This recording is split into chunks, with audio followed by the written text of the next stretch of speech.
வங்கி கணக்கில் பணம் பட்டியலிட்ட தமிழக அரசு. புதுமை பெண் திட்டத்தின் மூலம் அரசு பள்ளிகளில் 6 முதல் 12ஆம் வகுப்பு வரை பயின்று உயர்கல்வியில் சேர்ந்த 2.73 லட்சம் மாணவிகளுக்கு மாதம் தலா 1000 ரூபாய் வங்கி கணக்கில் செலுத்தப்படுவதாக தமிழக அரசு தெரிவித்துள்ளது.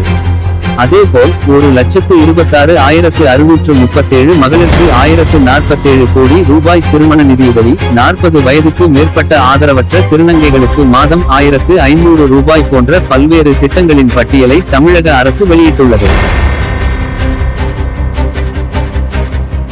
அண்ணாமலையின் திடீர் அமைதிக்கு காரணம் என்ன? மக்களவை தேர்தல் பிரச்சாரத்தில் திமுகவையும் காங்கிரசையும் கடுமையாக விமர்சித்த அண்ணாமலை கடந்த சில நாட்களாக அமைதி காக்குகிறார். இதற்கு உள்கட்சி பிரச்சனை உள்ளிட்ட பல காரணங்கள் கூறப்பட்டாலும் தேர்தல் முடிவு இந்தியா கூட்டணிக்கு சாதமாக அமைந்தால் கடும் நடவடிக்கை எடுக்கப்படலாம் என கூறப்படுவதை முக்கிய காரணமாக சொல்லப்படுகிறது. இதனால் ரிசல்ட் வரும் வரை அமைதிக்காக முடிவு செய்து இருப்பதாக அண்ணாமலை தரப்பு கூறப்படுகிறது.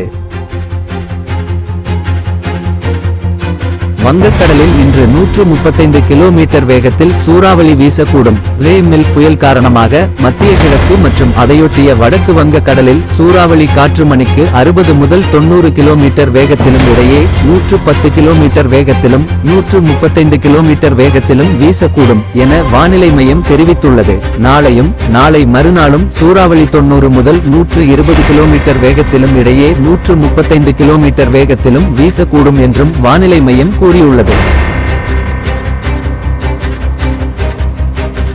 திமுக மீது காங்கிரஸ் அதிருப்தி. திமுக மேல் இதத்திற்கு நெருக்கமான ஒருவரை பிரசாந்த் கிஷோர் அண்மையில் சந்தித்து பேசினார். அப்போது பாஜக தனி மெஜாரிட்டி பெறவில்லை எனில் அகட்சி மத்தியில் ஆட்சி அமைக்க ஆதரவளிக்க வேண்டும் என கூறியதாகவும் இதற்கு தேர்தல் முடிவு பிறகு பார்க்கலாம் என திமுக தரப்பில் கூறியதாகவும் சொல்லப்படுகிறது. இந்த விவகாரம் பெரிய வர திமுக மீது காங்கிரஸ் கட்சி தற்போது அதிருப்தியில் இருப்பதாக கூறப்படுகிறது. பிரதமர் மோடி தங்கை ஹோட்டலுக்கு 80 லட்சம் பாக்கி. 2023இல் கர்நாடகத்தில் நடந்த அரசு நிகழ்ச்சியில் பங்கேற்க மைசூருவில் உள்ள பிரபல ஹோட்டலில் பிரதமர் மோடி தங்கினார். இதற்கான கட்டணம் 80 லட்சம் நிலுவையில் தொகை ஓர் ஆண்டாக செலுத்தவில்லை. இதனால் வாடகை பாக்கி தொகையை விடுவிக்க கோரி கர்நாடக வனத்துறை மத்திய அரசுக்கு கடிதம் எழுதியுள்ளது. அதற்கு கர்நாடக அரசுதான் செலவை ஈடு செய்ய வேண்டும் என பதில் அளிக்கப்பட்டுள்ளது. உதயம் செய்திகளுக்காக தேவகோட்டையிலிருந்து உங்கள் சிவா.